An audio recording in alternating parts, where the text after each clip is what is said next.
Assalamualaikum warahmatullahi wabarakatuh. Yang saya hormati, dosen pengampu mata kuliah pemrograman web lanjut, Ibu Fitriana Destiawati MKOM. Pada kesempatan kali ini, izinkan kelompok 4 untuk mempresentasikan proyek yang berjudul Website Manajemen Perpustakaan. Saya sendiri, Kurnia Setiawan dengan NPM 2243501725. Saya akan memperkenalkan nama dan NPM dari kelompok saya. Yang pertama ada Muhammad Rizky Pratama dengan NPM 202243501711. Muhammad Rifki Fauzan dengan NPM 202243501751. Azara Mustika dengan NPM 202243501747. Kamelia Agustina dengan NPM 202243501708. Firman Zulkarnain dengan NPM 202343579048. Dan yang terakhir, Francesco Igor Gianlauton Angelo dengan NPM 202243501706. Selanjutnya, pada kesempatan kali ini, yang pertama, saya akan mempresentasikan tentang latar belakang dan kenapa alasan kelompok kami memilih perpustakaan. Latar belakang untuk proyek manajemen perpustakaan, yaitu karena di era digital saat ini, pengelolaan perpustakaan secara manual mulai dirasa kurang efisien. Pencatatan buku, pengelolaan anggota, dan proses pinjaman yang dilakukan secara konvensional seringkali memakan waktu, rawan kesalahan, dan selalu sulit dalam pencarian data. Untuk itu, diperlukanlah sistem yang mampu membantu pengelolaan perpustakaan secara lebih praktis, cepat, dan terintegrasi. Website manajemen perpustakaan hadir sebagai solusi digital untuk mengotomatisasi proses-proses tersebut. Website manajemen perpustakaan hadir sebagai solusi digital untuk mengotomatisasi proses-proses tersebut. Melalui platform ini, petugas perusahaan dapat mengelola data buku, anggota, dan transaksi dengan lebih mudah, sementara pengguna dapat mengakses informasi secara online kapan saja.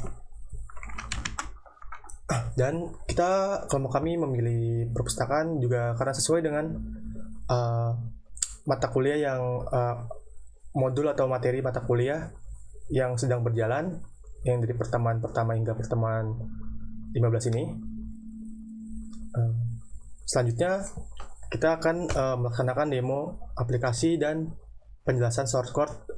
Perkenalkan, nama saya Muhammad Rifki Fauzan dengan NPM 202243501751. Di sini saya akan menjelaskan tentang database perpustakaan pada web kali ini. Nah, di sini karena kita akan membuat web perpustakaan, maka kita membuat database dengan nama perpustakaan ya. Di sini sudah terdapat nama perpustakaan. Nah, pertama-tama kita menambahkan tabel user. Di sini tabel user terdapat username, password, dan update. Nah, di sini ID user menggunakan integer dan ID user ini termasuk ke dalam primary key. Nah, ID user kenapa menggunakan integer? Karena dia menggunakan hanya name, password. Nah, untuk role hanya bisa memilih antara admin dan user. Terus aktif. Aktif ini dia sifatnya hanya satu, yaitu aktif atau tidak. Nah, kemudian kita membuat tabel buku. Di sini tabel buku terdapat ID buku, judul, pengarang, penerbit, tahun, ISBN, jumlah halaman, stok, ID kategori, dan tanggal input. Nah, di sini ID buku menjadi primary key di sini. Dia tipenya tipe integer karena hanya menggunakan angka saja. Sedangkan judul, pengarang, penerbit, ISBN, dan ISBN. Nah, dia menggunakan varchar karena mengandung kombinasi antara angka dan huruf juga. Nah, untuk tahun terbit menggunakan tahun. Nah, jumlah halaman juga menggunakan integer karena hanya menggunakan angka saja, stok, ID kategori juga sama. Nah, di sini kita membuat tabel kategori. Tabel kategori ini kita mempunyai ID kategori sebagai primary key dan nama kategori sebagai isian fieldnya. Nah, di ID kategori ini kita menjadikan dia primary key dan dia berelasi menjadi foreign key di tabel buku. Nah, di sini nih ID kategori integer. Nah, kemudian kita membuat tabel peminjaman. Di sini ada ID peminjaman, ID user, ID buku, tanggal pinjam, tanggal kembali, status, denda, keterangan, dan create add dan update add. Nah, di sini di ID peminjaman menggunakan tipe data integer, ID user juga sama. Nah, tanggal peminjaman menggunakan waktu, dan tanggal kembali juga menggunakan waktu.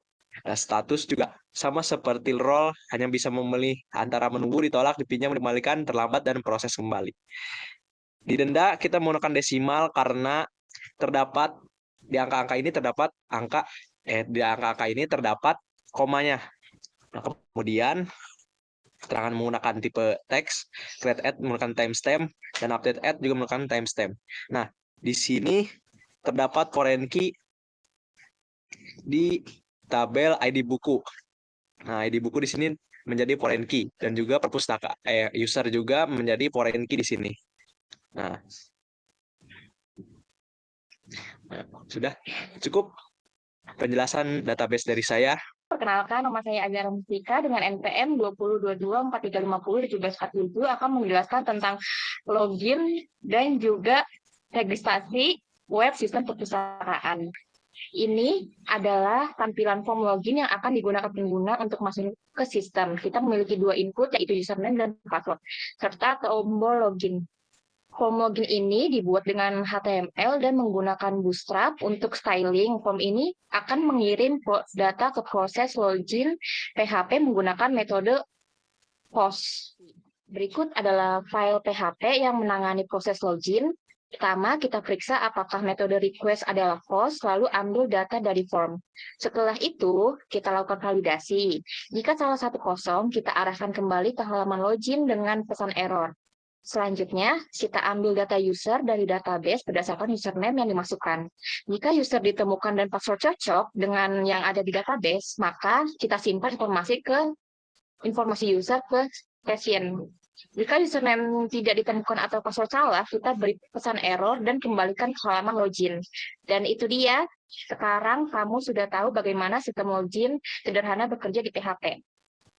Selanjutnya, saya akan menjelaskan tentang registrasi, di mana di sini ada nama lengkap, email, username, password, confirm password, dan juga daftar. Form HTML ini dibuat dengan metode POST. File ini memproses data dari form dan menyimpannya ke database. Form tampilan sudah menggunakan Bootstrap dengan class seperti form control, btn, btn primary, dll. Sudah rapi dan jelas untuk tampilkan error sukses message. Perkenalkan, nama saya Camelia Agustina dengan NPM 202243501708. Saya akan menjelaskan tentang tampil buku dan tambah buku. Dalam tampilan tampil buku ini, kita ada di halaman utama dari fitur kelola data buku. Pada bagian atas terdapat menu navigasi seperti beranda, dashboard, dan kelola buku. Tampilan ini dirancang dengan Bootstrap agar responsif dan rapi. Setiap baris menampilkan data buku seperti judul, pengarang, penerbit, tahun terbit, kategori, dan jumlah stok yang tersedia. Pada kolom paling kanan, kita bisa melakukan aksi seperti melihat detail, mengedit, atau menghapus buku. Di atas tabel juga terdapat tombol berwarna biru bertuliskan tambah buku. Ketika diklik, kita akan diarahkan dalam form pengisian data buku baru. Pada bagian codingnya, di sini kita menggunakan query select untuk mengambil data dari tabel buku dan kategori, lalu menampilkannya ke dalam tabel menggunakan perulangan while. Kode ini juga menggunakan HTML special charts. Berikut adalah tampilan dari form tambah buku. Form ini terdiri dari beberapa input seperti judul, pengarang, penerbit, tahun terbit, ISBN, jumlah halaman, stok, dan kategori. Desain form ini dibuat menggunakan Bootstrap agar tampilannya bersih dan responsif. Di bagian bawah form terdapat tombol simpan dan kembali. Untuk bagian kodenya, pertama, kita mengambil semua data kategori dari tabel kategori menggunakan query select. Lalu hasilnya ditampilkan di drop-down kategori. Selanjutnya, kita cek apakah metode yang digunakan adalah host. Jika iya, maka data yang diinput akan ditangkap dan diamankan menggunakan fungsi MySQL real escape string. Kita juga menggunakan atribut required agar pengguna wajib mengisi semua data sebelum menyimpan. Perkenalkan, nama saya Francisco Igor Gian Angelo, MPM 2022 43501706. Jadi di sini kita akan mendemonstrasi edit buku. Pertama-tama, ketika kita ingin edit buku, kita ke kelola data buku terlebih dahulu. Setelah itu, di pojok kanan terdapat icon yang berbentuk pensil. Kita klik dulu yang berwarna kuning. Nah, setelah itu muncul ada judul, pengarang, penerbit, tahun terbit, ISBN, jumlah halaman, stok, dan kategori. Nah, contoh nih kalau kita mau edit buku, kita edit tuh tahun terbitnya dari 2020 kita edit ke 2022. Oke. Siap. Lalu setelah kita sudah selesai mengedit, kita simpan perubahan. Kita klik simpan perubahan. Nah, lalu muncullah perubahan tersebut dari yang tadinya tahun 2020 menjadi tahun 2022. Oke, bagian awal kita akan jelaskan tentang kodenya ya. Yang pertama itu PHP. PHP itu adalah koneksi ke database. Nah, lalu selanjutnya ketika kita mau mengambil ID buku dari URL, pertama-tama itu terdapat MySQL real escape string. Nah, fungsinya itu untuk mengambil nilai dari parameter URL. Nah, setelah itu kalau kita mau mengambil data buku dari database, itu ada SQL data buku select from buku where ID buku. Setelah itu ketika kita ingin mengambil data kategori untuk drop down itu ada query kategori, query SQL untuk mengambil semua kategori dari tabel kategori yang diurutkan berdasarkan nama kategori secara ascending. Setelah itu kalau kita mau memproses data form di submit, itu ada server request method. Itu digunakan untuk mengakses halamannya. Dan seterusnya kalau kita ingin mengambil data dari form post, itu ada post name field. Ini adalah variabel superglobal PHP yang berisi data yang dikirimkan melalui from HTML menggunakan metode post. Dan kalau kita ingin melakukan update data buku, itu ada SQL update yang dimana itu untuk melakukan proses update untuk yang akan memperbarui kolom-kolom tertentu di tabel buku untuk baris tersebut. Baik, sekarang kita masuk ke kelola kategori buku. Ketika ingin kita ke kelola kategori buku, kita terlebih dahulu ke kelola buku. Nah, di sini ada tampilannya. Yang pertama itu ada tambah kategori buku, yang dimana ada nama kategori. Nah, jadi teman-teman bisa mengisi nama kategori yang sesuai dengan apa yang teman-teman ingin taruh di sini. Contohnya, itu biologi. Oke, kita ketik dulu biologi. Tik, tik, tik, tik, tik. Lalu, kita simpan. Nah, muncul akhirnya nih, ada muncul biologi. Nah, kalau misalkan biologinya salah, kita bisa edit. Nah, di icon, nah betul. Langsung aja kita ganti ke kimia. Lalu kita klik simpan perubahan. Oke, baik. Kalau misalkan teman-teman ingin delete, bisa juga di icon yang warna merah. Bisa kita hapus yang kimianya. Push, klik.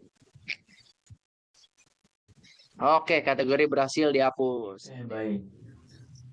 Jadi saya akan menjelaskan di sini untuk penjelasan dari codingnya. Yang pertama itu ada include header atau query database itu terdapat di require once itu di include garing header PHP yang dimana fungsi itu untuk mengambil daftar kategori beserta jumlah buku di masing-masing kategori dari database.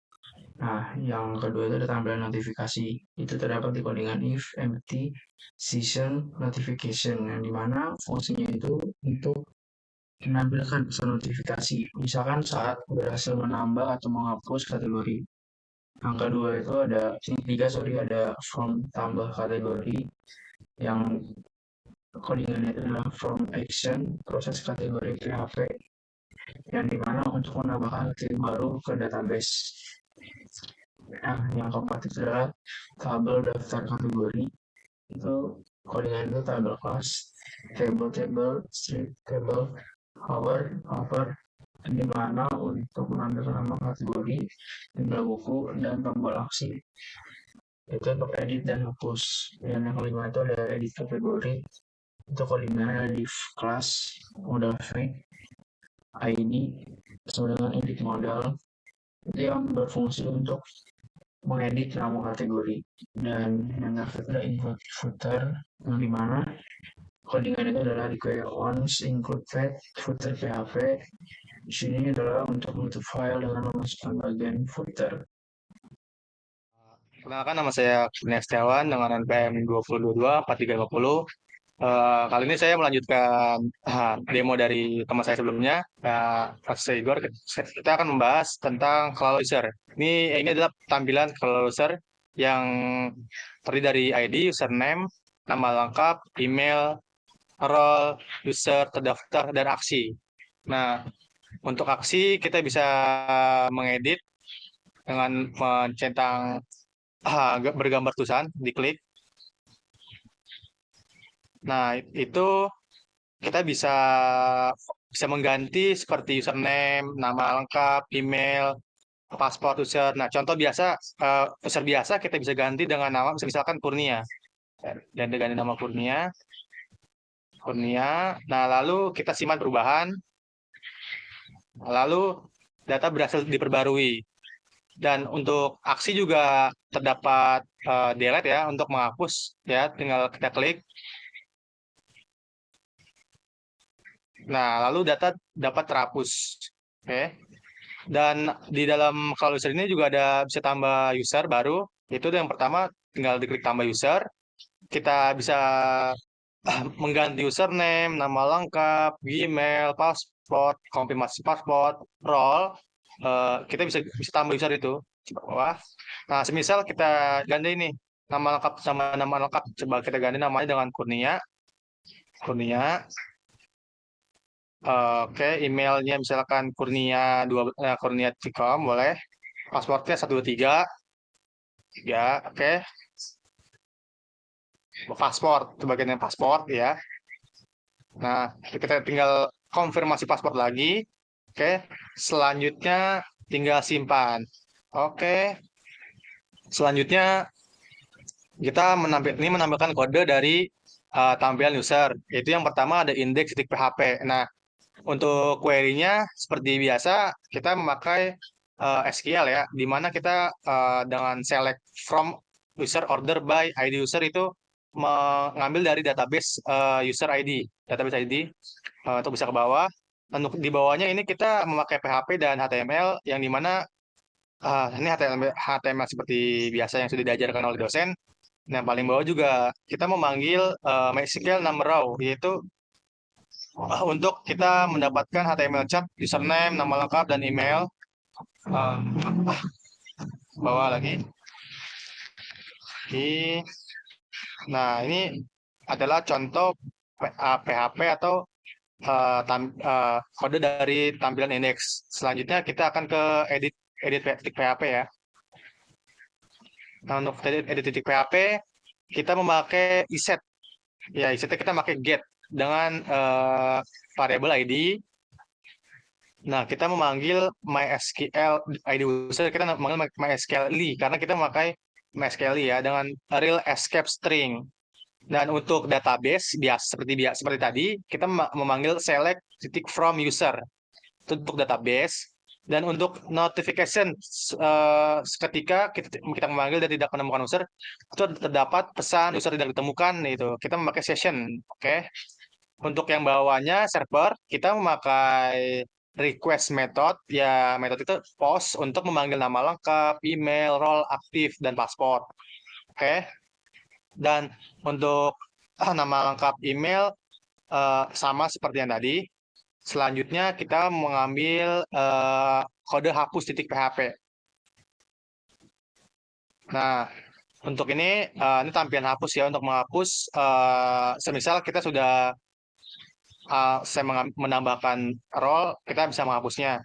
Yang pertama ya seperti tadi kita menggunakan iset ID untuk memanggil ID-nya atau primary key-nya, dan kita memakai MySQL escape string. Dan untuk melakukan penghapusan user, kita memakai delete from user by ID user karena itu termasuk primary key dan kita mengambil data itu untuk menghapus semuanya. Dan ada notifikasi yang akan memakai session yaitu user berhasil dihapus dan gagal menghapus user. Selanjutnya ada tambah kode tambah di user. Nah, untuk tambah ini ya seperti tadi kita untuk bisa menambahkan username, nama lengkap, email, paspor, konfirmasi paspor, role, aktif. Nah, seperti biasa servernya yang dipakai adalah request method post. Nah, dan untuk username tersendiri itu ada kita memanggil database dari user where username itu kita ambil dari database. Yang tadi yang bawahnya lagi itu ada untuk nama lengkap, email itu kita memanggil filter var. Dan seperti biasa untuk kayak query kita memanggil select titik from user where email. Dan untuk password sama seperti tadi kita memanggil query juga insert into username, password, nama lengkap, email, dan values itu untuk menambah tabel. Oke, dan yang bawah kita menggunakan HTML untuk tambah user, kita gabungkan dengan HTML. Oke. Dan untuk kode user sekian. Assalamualaikum. Saya Firman Zulkarnain, NPM 2023 4357 9048. Oke, pada bagian ini saya akan menjelaskan fitur profil saya yang terdapat di dalam sistem perpustakaan yang kami kembangkan. Pertama, di tampilan umum halaman profil ya. Saat pengguna login ke dalam sistem, mereka bisa membuka menu profil saya. Di sini pengguna bisa melihat data dirinya seperti username, nama lengkap, serta email, dan juga status akunnya. Username ditampilkan sebagai informasi tetap dan tidak bisa diubah demi menjaga konsistensi sistem login. Oke, selanjutnya fitur edit nama dan email. Pengguna bisa mengubah nama lengkap dan email mereka juga. Sistem akan melakukan validasi, misalnya memastikan bahwa nama tidak boleh kosong dan email harus dalam format yang benar. Kalau email sudah digunakan oleh akun lain, maka sistem akan menampilkan pesan error yaitu email sudah digunakan. Oke, kita akan mencontohkan bagaimana kalau misalnya email sudah digunakan, yang baru, email baru yang belum pernah digunakan dan bisa digunakan pada akhirnya.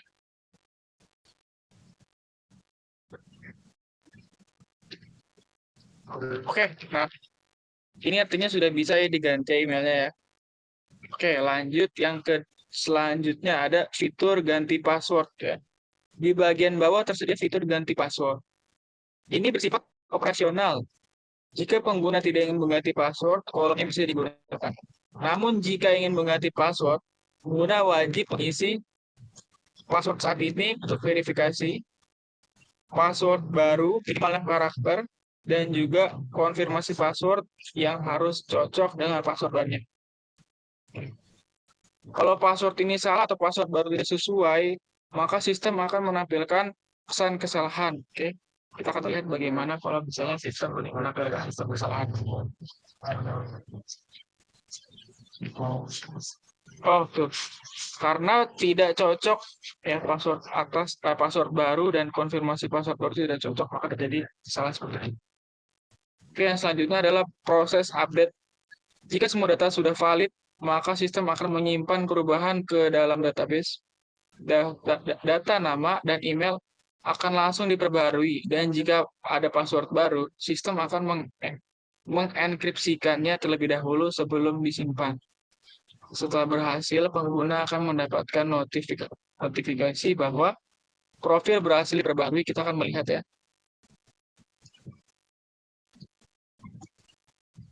Oke, selanjutnya informasi akun. Selanjutnya informasi akun di samping. Di sisi kanan bisa kita lihat ada informasi akun. Pengguna dapat melihat informasi akun sebagai berikut. Yang pertama adalah role. Misalnya dia sebagai admin atau sebagai petugas. Yang kedua adalah status akun. Dia aktif atau non-aktif. Oke, yang ketiga adalah tanggal dia berdaftar, yaitu yang ditampilkan dalam format tanggal Indonesia. Informasi ini penting sebagai identitas sistem dan untuk mengelola pengguna oleh admin. Oke, selanjutnya adalah tampilan form dan antarmuka. Dari segi antarmuka, form ini menggunakan Bootstrap untuk membuat tampilannya yang rapi dan responsif. Semua input memiliki label yang jelas dan panduan di bawah kolom input untuk membantu pengguna mengisi data dengan benar. Oke, jadi fitur ini memberikan pengguna kemampuan untuk mengelola datanya secara mandiri dan tetap menjaga keamanan akun. Ini sangat penting dalam sistem manajemen perpustakaan berbasis web agar lebih profesional dan user-friendly. Terima kasih. Selanjutnya akan saya jelaskan mengenai struktur kode dari halaman profil.php yang digunakan untuk mengelola profil pengguna. Yang pertama, ada header dan validasi login. Di bagian require once, ada includes header.php, require login. Kita menginput file header yang berisi bagian atas halaman dan juga memanggil fungsi require login ya untuk memastikan bahwa pengguna yang mengakses halaman ini sudah login. Oke. Selanjutnya adalah mengambil data pengguna $id_user sama dengan $_session dalam kurung user ID, $user sama dengan getUser by ID, dalam kurung $id_user dalam kurung. Kemudian kita ambil data user berdasarkan user ID dari session. Data ini akan digunakan untuk menampilkan informasi pengguna yang sedang login. Dan selanjutnya ada proses form submission. Di bagian if server request method ya. Logika utamanya hanya dijalankan ketika form dikirim dengan metode POST. Artinya proses validasi dan update hanya akan dilakukan saat pengguna mengklik tombol simpan perubahan. Oke, selanjutnya ada validasi input. Oke, kita harus menginput sesuai dengan yang diminta. Ada nama lengkap, email, password yang sekarang, password baru, dan konfirmasi password baru. Ya, semua input dari form diambil dan disimpan dalam variabel dan digunakan untuk menghapus. Fungsi trim digunakan untuk menghapus spasi di awal dan di akhir teks. Oke. Yang selanjutnya ada validasi nama dan email. Di bagian if empty nama lengkap dan if empty email, validasi dilakukan untuk memastikan nama tidak kosong dan email memiliki format yang valid ya. Selanjutnya ada cek duplikasi email. Itu di bagian $check_query. Select from user where email. Jadi kalau ada email yang diinput dan digunakan oleh user lain, sistem akan menampilkan pesan error email sudah digunakan. Oke, selanjutnya ada validasi ganti password. Ini opsional sih sebenarnya. Di if empty new password, if empty current password, else if verify password, if stolen new password, if else if, new password, confirm password. Password hanya akan diubah jika new password diisi. Jika iya, maka password lama harus cocok dan password baru minimal 6 karakter dan cocok dengan konfirmasinya. Selanjutnya, update ke database. Ya. Di $query sama dengan update user, set nama lengkap sama dengan nama lengkap, email, dan seterusnya. Di sini, jika tidak ada error, maka sistem akan membuat query update untuk menyimpan perubahan ke database. Jika password baru diisi, maka akan di-hash terlebih dahulu. Hash itu artinya passwordnya akan diperbaharui ke password yang baru ya. Selanjutnya ada eksekusi dan notifikasi. Ya. Setelah query berhasil, pengguna akan mendapatkan notifikasi bahwa profil berhasil diperbaharui dan halaman akan di-redirect kembali ke profil.php. Oke. Oke, selanjutnya adalah code untuk tampilan PHP HTML-nya. Bisa dilihat di bagian bawah PHP. Menampilkan nama dan email dalam form yang bisa diedit. Field password lama dan baru untuk mengganti password. Di sisi kanan, informasi akun seperti role, status, dan tanggal pendaftaran juga ditampilkan dengan badge warna. Oke. Kesimpulannya adalah code profil.php mengatur logika pengambilan data, validasi input, verifikasi password, dan update ke database secara tampilan responsif di sisi antarmuka menggunakan Bootstrap. Oke, sekian dari saya. Terima kasih. Wassalamualaikum warahmatullahi wabarakatuh. Nama saya Muhammad Rizky Pratama, NPM 2022-43501711. Saya di sini akan menjelaskan gimana admin untuk memproses peminjaman yang sudah user lakukan. Nah, ini pertama ada 2 user yang sudah ingin minjam, tapi harus dikonfirmasi dulu sama adminnya. Misalkan kita lihat detailnya apa. Nah, ini bisa langsung kalau disetujui, klik setujui, kalau tolak, klik tolak. Ini coba kita setujui. Nah, seharusnya akan berganti langsung dipinjam. Di sini di detailnya pun sama. Jadi ada bersisa waktu berapa hari lagi buku itu akan seharusnya dikembalikan. Nah, kalau misalnya ini kan contohnya untuk yang ditolak. Nah, ini tinggal oke. Nah, langsung ada tulisan ditolak.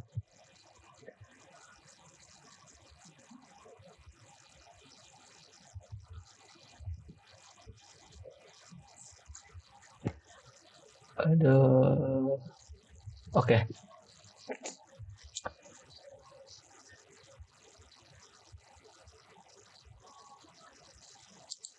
Nah, gimana sih? Sebentar, 1, 2, 3. Nah, kalau misalkan sudah dipinjam, habis itu seandainya sudah mau dikembalikan, langsung pencet ini, dan oke. Dan statusnya pun langsung berubah jadi dikembalikan. Nanti stok pada buku ini kembali normal. Saya di sini akan menjelaskan tentang codingan yang tampilan tadi. Nah, ini required admin itu untuk ngecek apakah si user yang login ini admin atau bukan. Dan ini untuk mengecek semua peminjaman pada saat itu terlambat atau tidak, atau melebihi dari batasnya. Nah, ini langsung untuk menampilkan data-datanya itu ada daftar peminjam dari sini. Nah, ini fungsi ini diambil dari sini.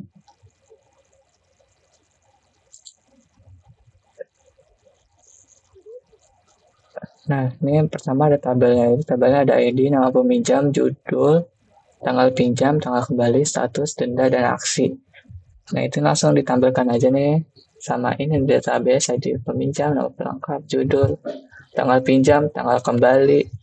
Nah, kalau misal statusnya dipinjam, nanti ada semacam button gitu yang primary warna hijau.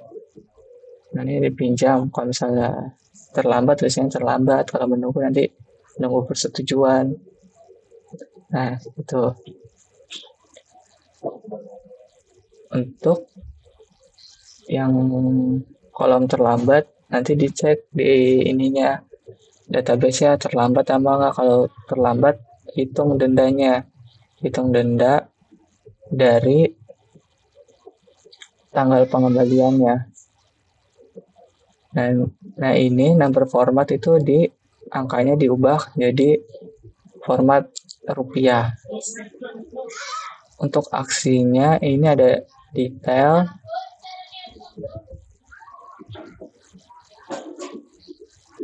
ini setujui, tolak, konfirmasi, kembali.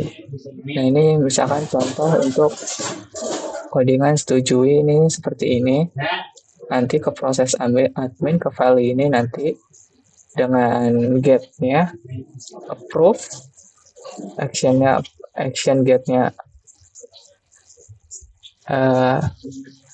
iya maksudnya get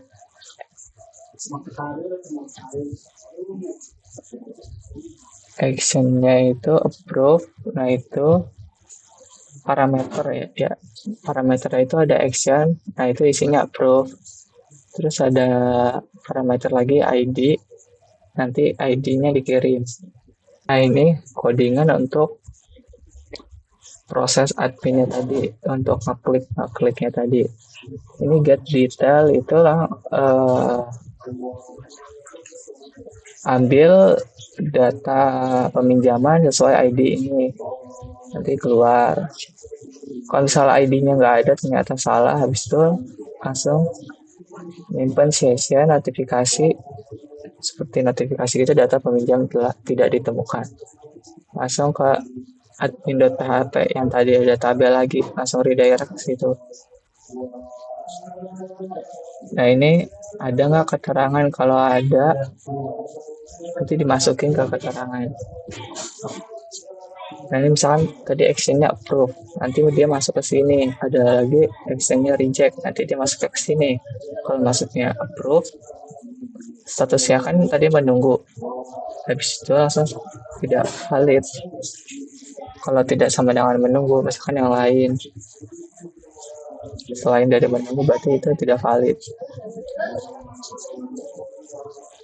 Nah, kalau misalkan menunggu, nanti dia ke box ini, proses, ke fungsi ini, ke proses permintaan pinjam, mengirimkan parameter ID, approve, dan keterangan. Nah, ini codingannya. Jadi, ini ambil dari parameter yang ada. Dan ini juga sama. Nah, ini query-nya ambil buku dari ambil ID buku dari peminjaman, where ID peminjaman sana ID peminjaman yang dari di sini, dari parameter. Habis itu keluar hasilnya. Kalau nggak ada, nanti dia return false. Nah, kalau ada, di fetch. Nah, kalau misalnya tadi kan approve, nah itu langsung diupdate peminjamannya, langsung dipinjam. Tadi merubah dari menunggu jadi dipinjam. Habis itu kalau ada keterangannya, nanti ketulis di sini. Nah, kalau udah selesai nih semua ininya, nanti si bukunya itu nanti diupdate stoknya. Kalau ininya udah selesai, jadi langsung dikurangin stok bukunya di decrement. Habis itu habis itu keluar ke sini lagi. Nah, terus permintaan telah berhasil disetujui. Habis itu ke tampilan tadi, langsung ke tampilan tadi. Sekian dari saya. Demikian presentasi dari kelompok kami. Kami menyadari bahwa penjelasan ini masih jauh dari sempurna. Bila ada perkataan yang kurang berkenan, tolong dimaafkan. Sekian, terima kasih atas perhatiannya dan kesempatannya.